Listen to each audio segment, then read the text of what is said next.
This is weeks 5 and 6 of a 6 weeks tour we did to France in our motorhome in the autumn of 2024. And in this episode we'll be travelling from the beaches of the Mediterranean to Normandy, and we see lakes, mountains, chateaux, beaches and an abbey along the way, stopping at 6 camping car parks and an Aire at Vichy. We start as we are leaving the camping car park at Le Vendoux, a small town on the Mediterranean coast, not far from Saint-Tropez.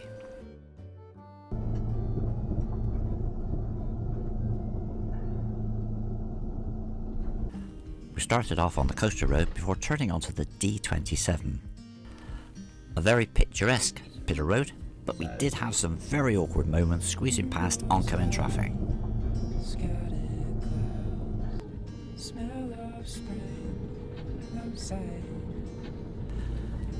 We were heading for a camping car park at a small town called La Tournai.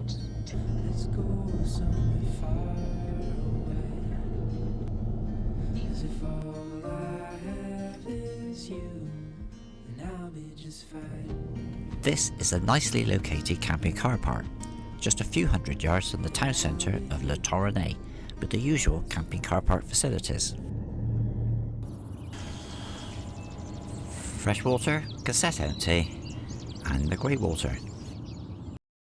The reason for visiting La Tournai was to visit the Abbey, but it's a 3-mile walk from a camping car park to the Abbey, and in hindsight we should have driven there first and parked up later, but at least we got our steps in.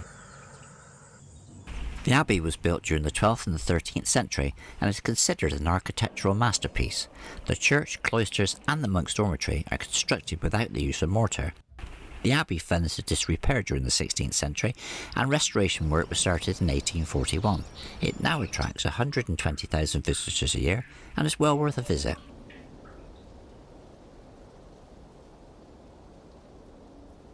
The following day we decided to stay put. We were short of diesel and there was no service station locally, and the Intermarché at Aire wasn't showing as open on Google Maps, so we walked into La Tournai, a typical provincial village which surprisingly for a Sunday had a supermarket, a boulangerie and a pharmacy open.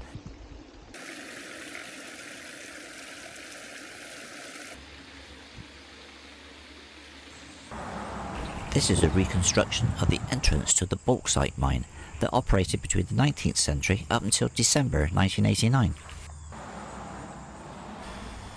The temperatures were good and we had a really nice sunny pitch, so we had a nice relaxing day. I got thoroughly beaten at skip bow yet again, and I found a cross-country route to the Abbey, but it was still over 3 miles.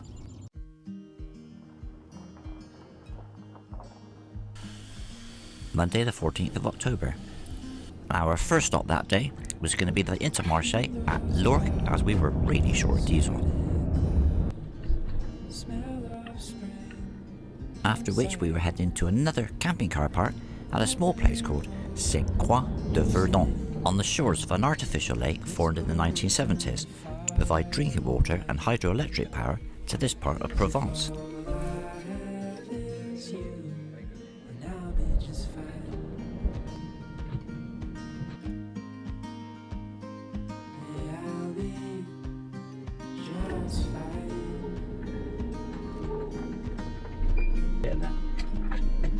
Another really nice camping car park overlooking the lake and the village of Sainte-Croix de Verdun.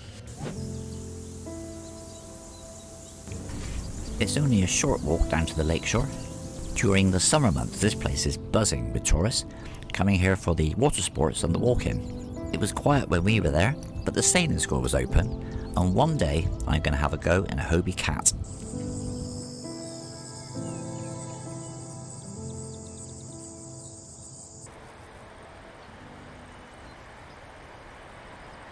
The following day we packed up and left Sainte-Croix, and our next stop was going to be Saint-Pierre de Chartreuse in the Chartreuse Mountains. We were going to pick up the A51 at Manosque and then take the D1075 to Grenoble before picking up the D57 to Saint-Pierre. Turn left at the stop sign, then take the second left.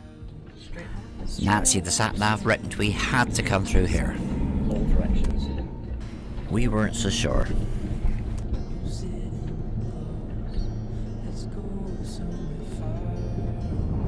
Don't know what river that is, but Quite a big one.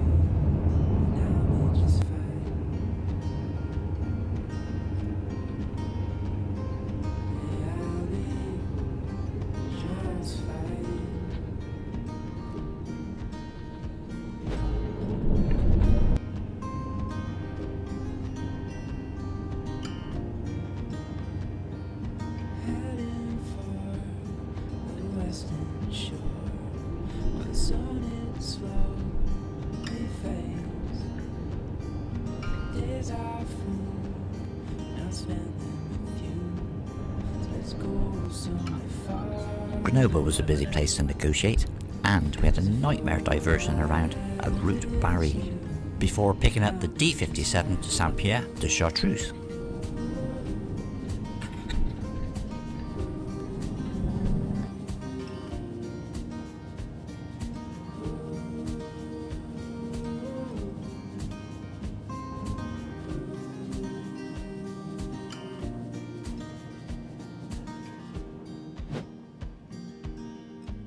The camping car park is right in the centre of Saint-Pierre, just off of the main square, where there are shops, cafes and a boulangerie.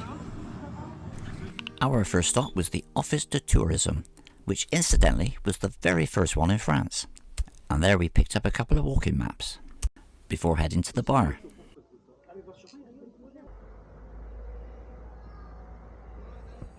Hey, Wally. What are we doing today? Go for a walk. Bit of mountain climbing. Better not be. Saint-Pierre, at nearly 3,000 feet, is a walker's paradise in the summer, and during the winter months, Nordic skiing is very popular. We're following the red and white today, which didn't stop us getting lost, but we did get way over 10,000 steps in.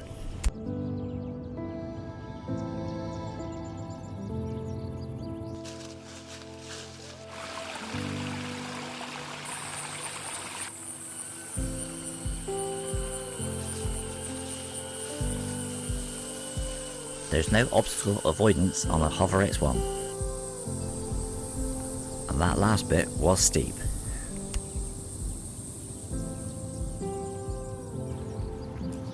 We walked back through the town, stopped at the boulangerie, pick up a couple of treats, and we chose these.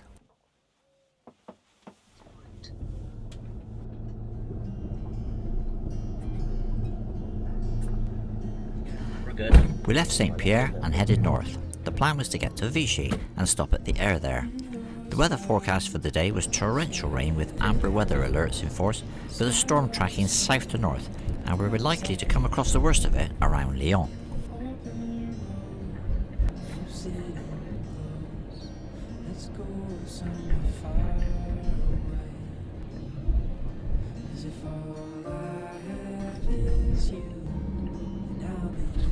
We dropped down from the mountains and we joined the A48 near Morat. We knew it was going to be an expensive day on the tolls, and it was. As expected, we'd met the worst of the weather as we approached Lyon.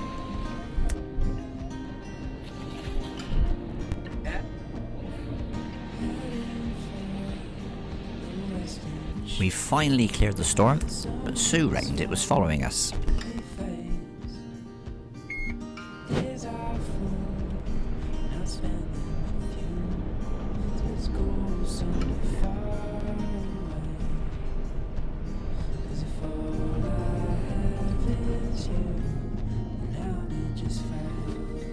On this visit to Vichy, we're staying at the Aire de camping car de Vichy Belle Rive. €12.80 a night with electric. And that was 16 amps of electric, but we did have to use our adapter to swap over the polarity.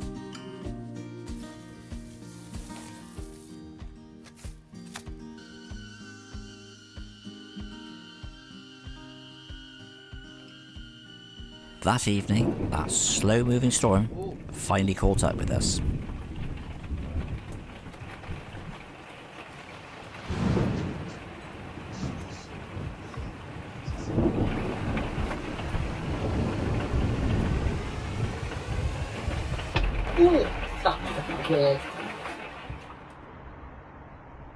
following morning started a little bit chillier than we were used to, and the river Aire was noticeably higher. We were walking into Vichy to have lunch at a restaurant called Le Bureau, where we had 3 wines, 2 mains, a cocktail and a coffee for $63.80.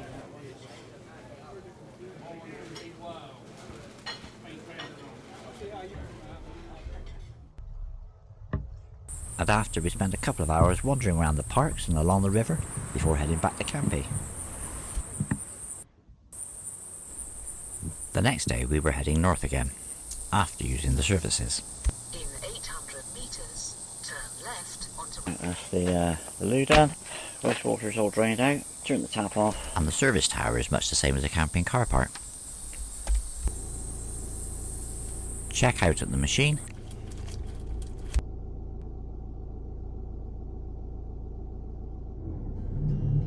It was going to be another long day on the motorway, and we hadn't actually decided where we were going. We thought we'd decide that later, see how far we got. There we go.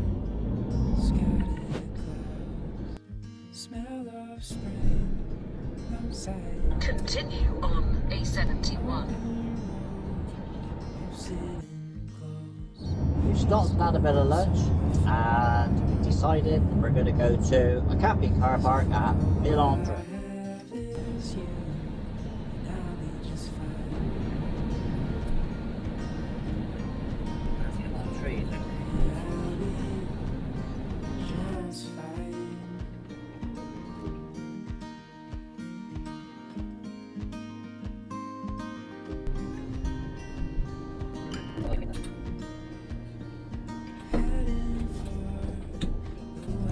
This camping car park is just 500 metres from the Chateau de Villandre, a boulangerie, and right outside is a superb pizza machine.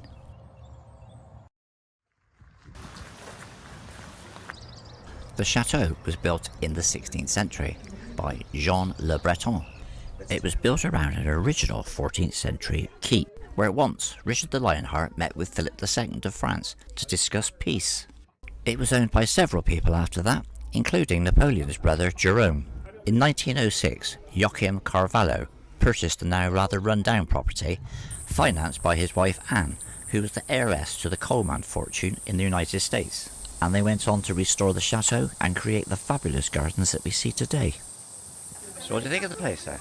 Very nice. Then we had some very nice wine in a plastic cup in the Chateau Cafe.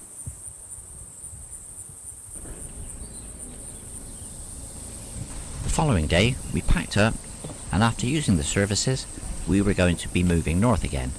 We decided to go back to Le Mel-sur-Sarthe, a handy place as a stopover as it's just a couple of hours from the Normandy coast.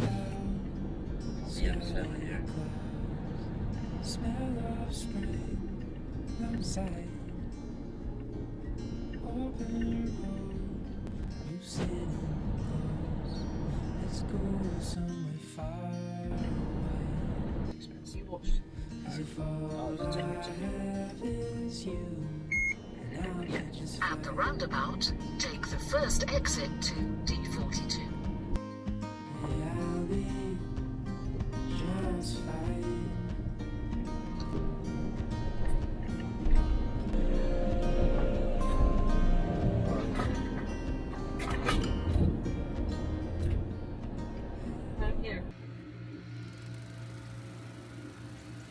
On this side we had to use a 2-pin adapter.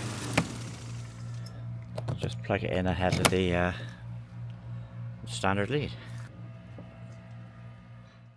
22nd of October, and it was a cold, damp and foggy start to the day. This lake is adjacent to the campsite.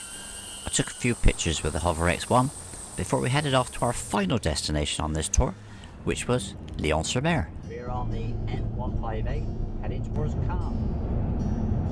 About 30 miles till we get to the Campi Ring Road from the periphery.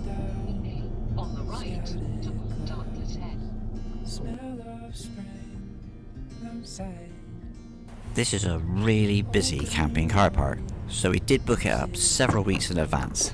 The Huistaan ferry port is only 6 kilometres down the road, and the beach is only 200 metres, and there's lots of restaurants, bars and cafes within walking distance.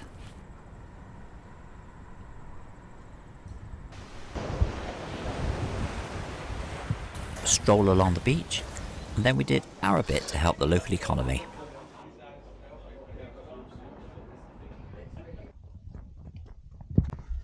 Our last full day in France, and we were heading to Ouistreham to have lunch at one of our favourite restaurants, La Coustache, where we had egg mayonnaise for starters, fish and chips, and a pichet of red wine, a pichet of cider, a spritz, and a huge dessert for €78.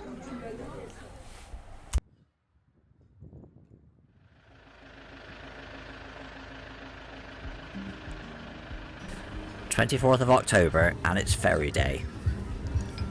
Enough time to grab a coffee on the seafront before heading to the ferry port. Stopping at the services, of course, first. Yeah.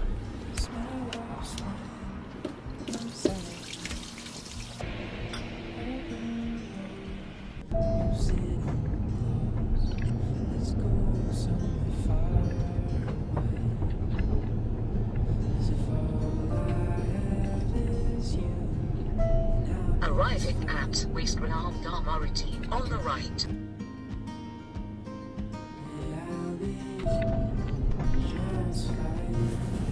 And this is the last time we'll be loading onto the Normandy. I think next year she's been retired.